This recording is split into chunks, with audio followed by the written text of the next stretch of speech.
बिस्मिल्लाहिर्रहमानिर्रहीम। नाज़रीन, आज की वीडियो में मैं आपको बादाम, जिसे आलमंड कहते हैं, इसके बारे में मैं बताऊंगा कि ये आपकी सेहत के लिए कितना फ़ायदेमंद है और पर डे आपको कितने बादाम खाने चाहिए और ये आपको किन किन बीमारियों से बचाएगा। तो ये सारी तफसील जो है वो मैं आपके सामने रखता हूँ कि कुदरत ने ये जो एक ड्राई फ्रूट है, खुशक मेवाजात में से एक है जिसे बादाम कहते हैं, इसमें क्या कुछ रखा हुआ है और अगर हम इसका डेली इस्तेमाल शुरू कर दें तो ये हमारी सेहत के लिए कितना फ़ायदेमंद है। तो सबसे पहले ये मैंने आपके सामने ये लिखा हुआ है वाइट बोर्ड के ऊपर कि इसके अंदर क्या क्या चीज़ें होती हैं। तो ये मैंने 8 बड़ी जो इसके अंदर चीज़ें पाई जाती हैं वो आपके सामने रखी हैं कि एक तो इसके अंदर प्रोटीन पाई जाती है। तो प्रोटीन, जैसा कि गोश्त में आम तौर पे लोगों को पता है कि प्रोटीन को अगर हासिल करना हो तो गोश्त खाना पड़ता है। तो अगर आप किसी वजह से गोश्त नहीं खा सकते या किसी और बीमारी की वजह से गोश्त को मना किया गया है या वैसे आपकी पहुंच में नहीं है या कोई भी तरीका है कि आप गोश्त से अवॉइड करना चाहते हैं, तो फिर प्रोटीन आप इस फल से भी ले सकते हो। तो इसके अंदर भी प्रोटीन पाई जाती है। इसके अलावा इसके अंदर फाइबर पाए जाते हैं। फाइबर जो है वो हमारे मेटाबॉलिज्म के अमल के लिए बहुत बेहतर होते हैं। जैसा कि कॉन्स्टिपेशन अक्सर लोगों को हो जाती है, कब्ज हो जाती है, तो ऐसी चीज़ें जिनके अंदर फाइबर पाए जाते हो तो वो ऐसी बीमारियों के लिए बड़े बेहतर होते हैं। फिर इसके अलावा इसमें फ़ैट भी पाई जाती है, यानी जो कमज़ोर लोग होते हैं जिनको फ़ैट की ज़रूरत होती है। फ़ैट आप जैसा कि घी से, ऑयल से, मक्खन से या डेयरी प्रोडक्ट से ज़्यादातर लेते हैं, तो अगर वो ना अवेलेबल हो तो फ़ैट इसमें भी पाई जाती है, वो यहाँ से भी आपको मिल जाएगी। इसके अंदर बहुत सारे विटामिन पाए जाते हैं। विटामिन ए है, विटामिन B2 है, विटामिन B6 है, लेकिन इसकी थोड़ी मिकदार और सबसे ज़्यादा जो विटामिन होता है वो विटामिन ई इसमें पाया जाता है। विटामिन ई की ज़्यादा मिकदार इसके अंदर पाई जाती है।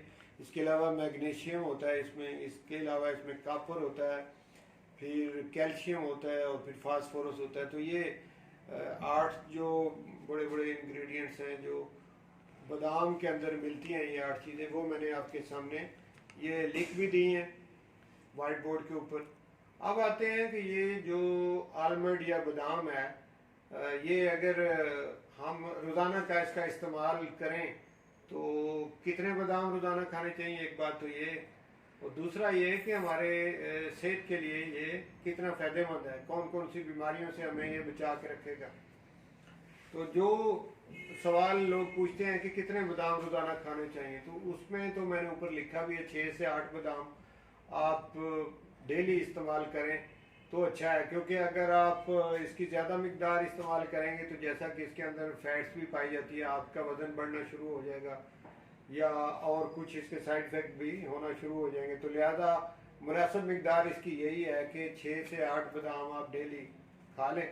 एक सवाल ये भी पूछा जाता है कि खाने का इसके लिए जो वक्त है वो कौन सा ज़्यादा बेहतर है, कि सुबह के टाइम खाएं तो ज़्यादा फ़ायदेमंद है या शाम को खाएं।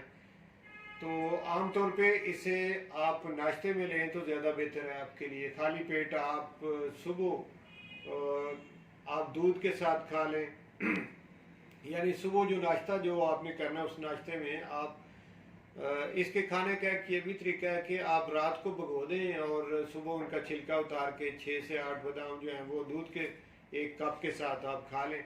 एक तरीका ये भी है, अगर ना भी भिगोएं, आप ड्राई खाना चाहें तो वो भी आप खा सकते हैं और छिलके समेत भी आप खा सकते हैं।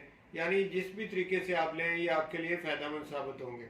हाँ, शाम को ये उस सूरत में आप इसे खा सकते हैं जब ये मैंने लिखा है लॉस ऑफ स्लीप, ये नीचे थोड़ा सा आए तो नीचे से ऊपर तीसरी लाइन में लिखा हुआ है लॉस ऑफ स्लीप, मतलब कि नींद का ना आना। अगर आपको नींद सही नहीं आती तो फिर आप रात को बादाम दूध के साथ खा लें तो इससे नींद बेहतर हो जाती है। क्योंकि इसके अंदर जो मैग्नीशियम पाया जाता है, ये 5वें नंबर पे मैंने लिखा है मैग्नीशियम। तो मैग्नीशियम की वजह से इसके अंदर मेलेटोनिन पैदा होता है, और मेलेटोनिन जो है ये नींद के लिए एक बेहतर, आप इसे हार्मोन कह लें, तो ये पैदा होगा मेलेटोनिन, इससे कि नींद बेहतर हो जाएगी। तो लिहाजा अगर नींद का मसला है, यानी लॉस ऑफ मेमोरी है, जिसको कि मेडिकल ज़ुबान में इंसोम्निया भी कहते हैं, अगर आपको ये वाली प्रॉब्लम है तो फिर आप रात को बादाम खा सकते हैं। अगर ऐसी प्रॉब्लम नहीं है तो फिर नाश्ते में आप लें तो वो बेहतर है। तो ये तो होगी टाइम के वाले से कि किस वक्त ये ज़्यादा बेहतर है। आप जिस वक्त भी खाएं ये बादाम, रोज़ाना के 6 से 8 बादाम खा लेना आपकी सेहत के लिए ज़्यादा बेहतर है। अच्छा, बादाम को या आलमंड को एंटीऑक्सीडेंट भी कहते हैं। एंटीऑक्सीडेंट जो चीज़ें होती हैं वो जिस्म के अंदर कैंसर के ख़िलाफ़, यानी किसी किस्म का भी कैंसर हो तो आप उनको एंटी कैंसर भी कह सकते हैं। कैंसर की रोकथाम में वो काम आती हैं जो भी चीज़ें एंटीऑक्सीडेंट होती हैं, और एजिंग में भी वो काम आती हैं, यानी कि वक्त से पहले जो लोग बूढ़े हो जाते हैं या वो चेहरे से बूढ़े दिखाई देते हैं, या उनके जो जितने भी सिस्टम है बॉडी के अंदर वो कमज़ोर होना शुरू हो जाते हैं, तो जिससे कि वो अपनी उम्र से ज़्यादा बूढ़े लगते हैं। तो उनके लिए फिर कोई ऐसी चीज़ जो एंटी एजिंग कहलाती हो तो वो खानी पड़ती है। तो ये बादाम जो है ये एंटी एजिंग भी है, और जिस्म के अंदर स्वेलिंग का पैदा होना जो है उसकी भी रोकथाम करते हैं। तो ये तीनों चीज़ें अगर मिलाएं, कैंसर, एंटी एजिंग और स्वेलिंग, तो ये जो मैंने सबसे पहला पॉइंट लिखा है एंटीऑक्सीडेंट, ये इसी में ही आ जाती हैं कि जो भी एंटीऑक्सीडेंट होगी वो इन चीज़ों से आपको वो चीज़ बचाएगी, आपके मेटाबॉलिज्म को वो चीज़ बेहतर करेगी। यानी मेटाबॉलिज्म होता है आपके हाजमे का निज़ाम जो है, तो वो बेहतर हो जाएगा और आपको सेहतमंद करेगी। अब आते हैं नीचे दूसरा पॉइंट, हार्ट डिजीज़ मैंने लिखा है। हार्ट डिजीज़ में नाजरीन ये जो ड्राई फ्रूट है जिसका नाम आलमंड है या बादाम है, ये बहुत बेहतर है। ये हार्ट अटैक से बचाता है आपको, हार्ट की बीमारियों को कम करता है। तो इसके बाद ब्लड प्रेशर चौथे नंबर पे, लोअर बीपी मैंने लिखा है, यानी ब्लड प्रेशर को लो रखता है। तो जो पेशेंट होते हैं ब्लड प्रेशर हाई के, यानी हाइपरटेंशन के, उनके लिए बादाम बड़ा फ़ायदेमंद चीज़ है। तो उन्हें रोज़ाना ये 6 से 8 बादाम खाने चाहिए, इससे उनका ब्लड प्रेशर का मसला जो है वो हल हो जाएगा। और इसके अलावा ये ब्लड शुगर को भी कंट्रोल करता है, यानी जो शुगर पेशेंट हैं, डायबिटिक पेशेंट जो हैं, उनके लिए भी बादाम बहुत फ़ायदेमंद चीज़ है। और ये नीचे लिखा है बूस्ट मेटाबॉलिज्म। मेटाबॉलिज्म का आपका जो अमल है, जिसमें जितनी भी खुराक आप लोग खाते हो दिन में, उसने फिर आगे डाइजेस्ट होना होता है। तो वो हमारी बॉडी के अंदर एक सिस्टम है जिसे कि मेटाबॉलिज्म का निज़ाम कहा जाता है। उसके ज़रिए से वो जो भी चीज़ आपने खाई होती है वो मेटाबोलाइज होती है और यानी हज़म होती है वो, तो उस हाजमे के निज़ाम को ये बूस्ट करता है, ये बादाम जो है, यानी उसको भी बेहतर करता है। इसके अलावा मेमोरी को बूस्ट करता है। तो लॉस ऑफ मेमोरी के जो पेशेंट होते हैं, यानी जो भूलने की जिनको आदत होती है या हाफजा कमज़ोर हो चुका होता है, उनके लिए ये बहुत बेहतर है। उसकी वजह यह कि इसके अंदर विटामिन ई होता है, और विटामिन ई जो है ये मेमोरी में फ़ायदा देता है, मेमोरी को बेहतर करता है। तो इसलिए इस विटामिन ई की वजह से और दीगर जो विटामिन हैं उनकी वजह से ये दिमाग को फ़ायदा देगा, और मेमोरी का कमज़ोर होना जो है वो बेहतर हो जाएगी मेमोरी। इसी तरह से लॉस ऑफ स्लीप का मैंने जिक्र पहले कर दिया है, तो उसमें भी ये फ़ायदेमंद है। और hair growth, loss of hair नीचे जो लिखा हुआ है, तो बालों का गिरना जो है, इसमें भी आप ये खाएं तो इससे बेहतरी होती है, क्योंकि इसके अंदर मैग्नीशियम होता है, और मैग्नीशियम जो है वो हेयर ग्रोथ के लिए एक अच्छी चीज़ है। और कापर भी होता है इसमें, कापर भी जो है वो भी स्किन के लिए और हेयर के लिए होता है, और ये 6ठे नंबर पे कापर जो लिखा हुआ, तो इसलिए ये स्किन को भी फ़ायदा देता है कापर की वजह से, और आपके बालों को भी सेहतमंद रखता है, स्किन को भी सेहतमंद रखता है, शाइनिंग में रखता है, सॉफ्ट और बेहतरीन स्किन जो है जिनकी खुरदरी होती है या बाद वैकनी या कोई और एक्जिमा या प्रॉब्लम स्किन की रहती है, फटी हुई होती है, उन लोगों को भी बादाम खाना चाहिए। तो उससे उनकी ये कापर की मिकदार पूरी होगी और मैग्नीशियम की पूरी होगी, तो जिससे स्किन को फ़ायदा होगा, बालों को फ़ायदा होगा। इसके अलावा इसके अंदर कैल्शियम और फास्फोरस पाया जाता है।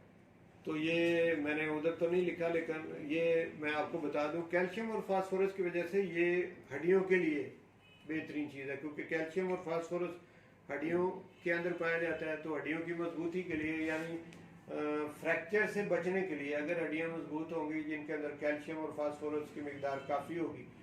इसी तरह से हमारे दांत जो होते हैं, इनके अंदर भी कैल्शियम और फास्फोरस होता है। तो ऐसे मरीज जिनके दांत टूटते हों या भुरभुरे हों या जिनकी हड्डियां भुरभुरी हों, उनको भी बादाम फ़ायदा देगा। तो इसके अलावा नीचे हेयर लॉस का भी हो गया, इफ़ेक्टिव फॉर स्किन, तो स्किन का भी जिक्र मैंने कर दिया। तो नाज़रीन, ये जो इसके फ़ायदे हैं वो मैंने आपके सामने सारे रख दिए, और जो जो चीज़ इसके अंदर पाई जाती है वो भी आपके सामने रख दी। तो आपको पता चला होगा कि बादाम जो है वो कितना फ़ायदेमंद है हमारे लिए। तो मुझे उम्मीद है कि बादाम के बारे में जो मैंने आपको इन्फॉर्मेशन दी है, ये आपकी सेहत के लिए बहुत मुफीद साबित होगी। और आपने अगर ये वीडियो देखी है, आप इससे फ़ायदा उठाएंगे। तो आप अगर समझते हैं कि इससे हमने काफ़ी कुछ सीखा है इस वीडियो से, तो फिर आपका ये इखलाकी फ़र्ज़ है कि आप ये इल्म जो है इसको फैलाएं, आप दूसरों तक इसको फैलाएं, इस वीडियो को शेयर करें, इसे लाइक करें। और अगर आपने अभी तक मेरा चैनल सब्सक्राइब नहीं किया, तो अगर आप चाहते हैं कि इस तरह की वीडियो मुझे मिलती रहे, तो फिर उसका तरीका है कि चैनल को सब्सक्राइब कर दें और साथ में जो बेल का निशान है उसको भी दबा दें, ताकि मेरी जो भी वीडियो बने तो आप तक वो पहुंचती रहे। बहुत शुक्रिया नाज़रीन वीडियो देखने का। इंशाल्लाह और कोई इसी तरह की इंफॉर्मेटिव वीडियो जो है वो लेकर आपकी खिदमत में दोबारा हाजिर होऊंगा। उस वक्त तक के लिए इजाज़त चाहता हूँ।